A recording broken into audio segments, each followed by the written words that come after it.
Bismillahirrahmanirrahim. Assalamualaikum warahmatullahi wabarakatuh. Jumpa lagi di channel YouTube Rivanesta. Masih di sudut edukasi, belajar mudah dan menyenangkan.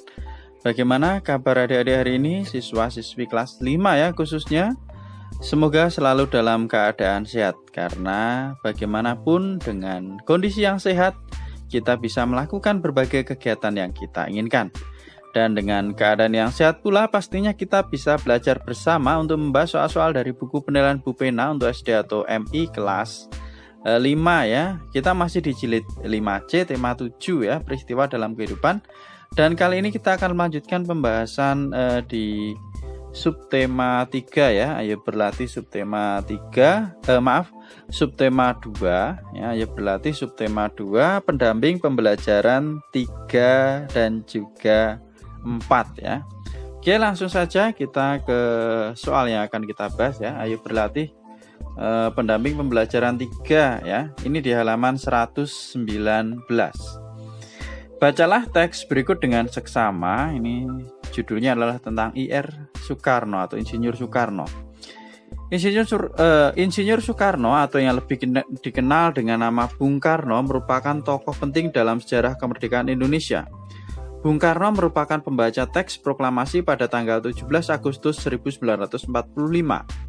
Bung Karno terpilih menjadi Presiden Republik Indonesia pada tanggal 18 Agustus 1945 atas hasil sidang PPKI. Ya. Sebagai presiden, beliau berjasa dalam mempertahankan kemerdekaan bangsa. Banyak usaha-usaha beliau yang dilakukan setelah proklamasi kemerdekaan Indonesia. Bung Karno berusaha menenangkan keadaan pada saat situasi memanas di Surabaya akibat pecahnya peperangan. Pertempuran tersebut terjadi pada tanggal 28 Oktober 1945 antara rakyat Indonesia dengan tentara sekutu. Berkat diplomasi yang dilakukan oleh Bung Karno, keadaan dapat dikendalikan meskipun hanya sementara. Bung Karno pernah ditangkap oleh Belanda dan diasingkan ke Pulau Bangka pada tanggal 19 Desember 1948 saat terjadi serangan militer Belanda di wilayah Indonesia. Sebelum tertangkap, beliau mengirimkan amanat kepada Menteri Kemakmuran saat itu, yaitu Syafruddin Prawiranegara, untuk membentuk dan memimpin pemerintahan darurat Republik Indonesia atau PDRI di Bukit Tinggi, Sumatera Barat. Ini sumber IPS aktif untuk kelas 5. Tugasnya atau pertanyaannya adalah buatlah pertanyaan menggunakan kata tanya apa, di mana, kapan, siapa, mengapa, dan bagaimana berdasarkan teks di atas. Setelah itu tukarkan pertanyaanmu dengan teman sebelahmu untuk dijawab ya. Jadi kita membuat soal dengan 5W 1H berdasarkan teks yang ada ya. Jadi soalnya nanti jawabannya bisa ditemukan di dalam teks yang kita baca. Oke, langsung saja di sini saya sudah membuatkan contoh soalnya ya. Mungkin adik-adik bisa dijadikan referensi ya untuk menjawab. Ya, di sini ya. Halaman 119 ya tadi. 5W 1H.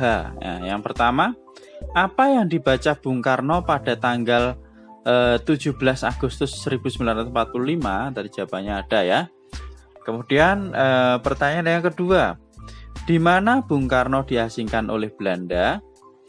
Pertanyaan yang ketiga, kapan Bung Karno terpilih menjadi Presiden Indonesia? Kemudian pertanyaan yang keempat, siapa yang membentuk dan memimpin pemerintahan darurat Republik Indonesia di Sumatera Barat?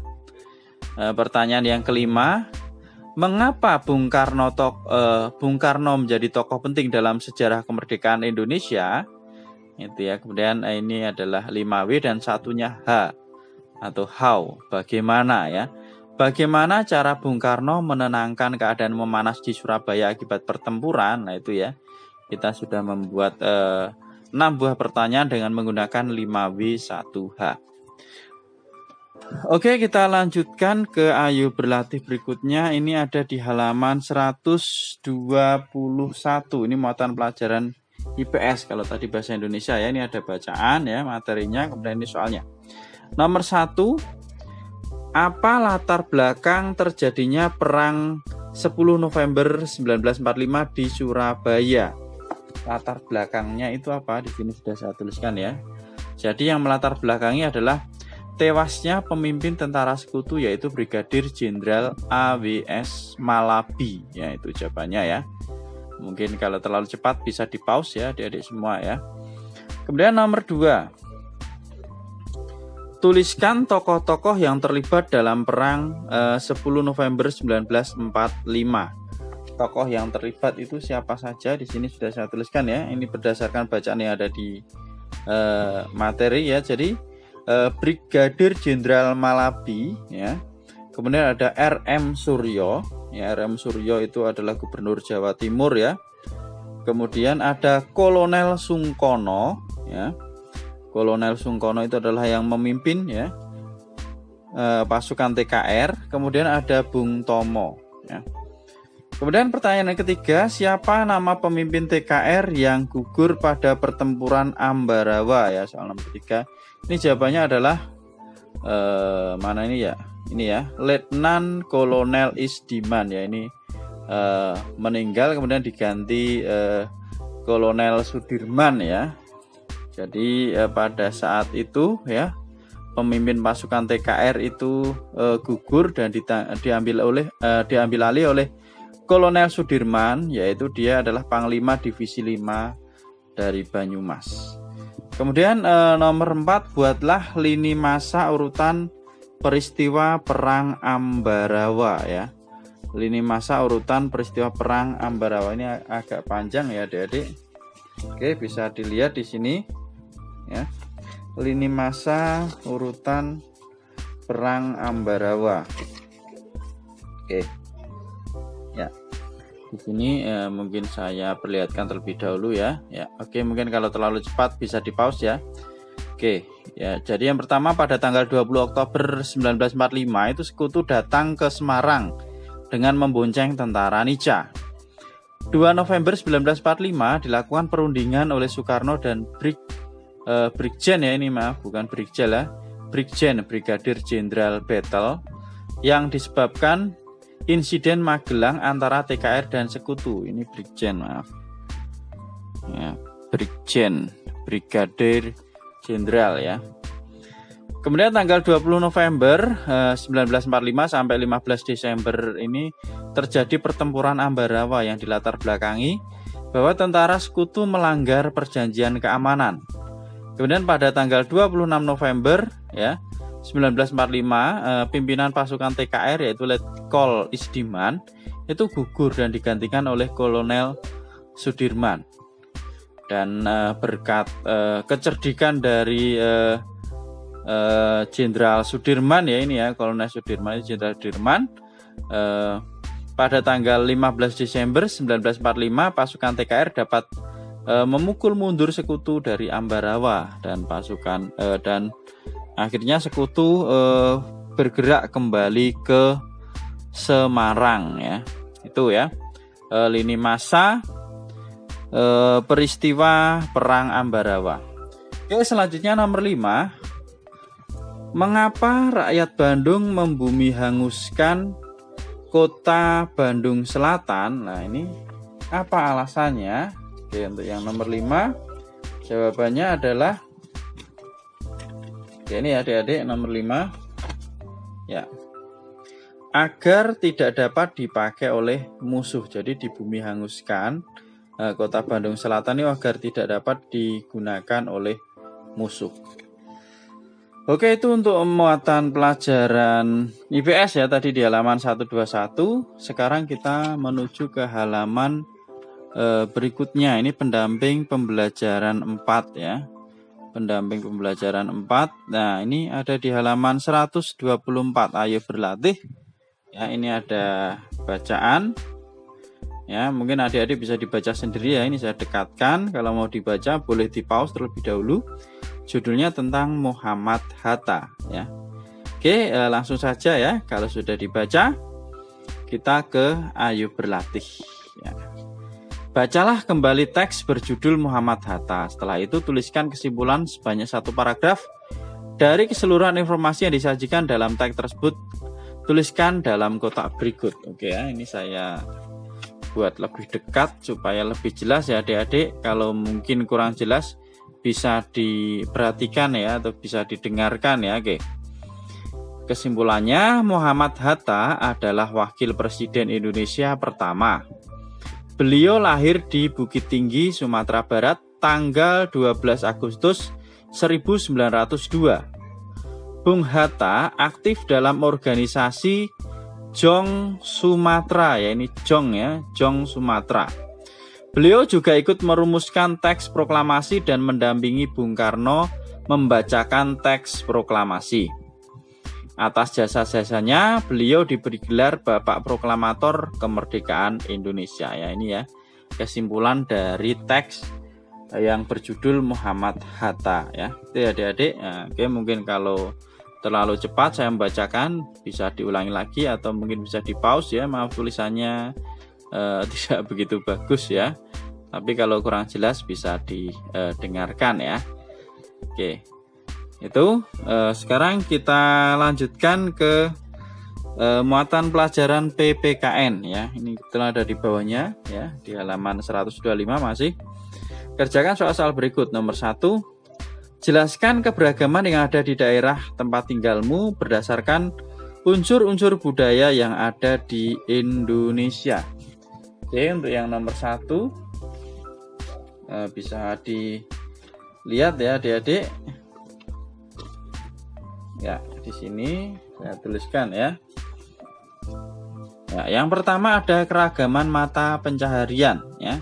Di lingkungan tempat tinggal, sebagian besar warga bekerja sebagai pekerja kantoran ya. Jadi mungkin bisa disesuaikan ya di tempat tinggal adik-adik semua ya. Kemudian ada keragaman bahasa daerah. Nah, kebetulan di lingkungan tempat tinggal saya itu sebagian besar warga adalah pendatang yang berasal dari Pulau Jawa.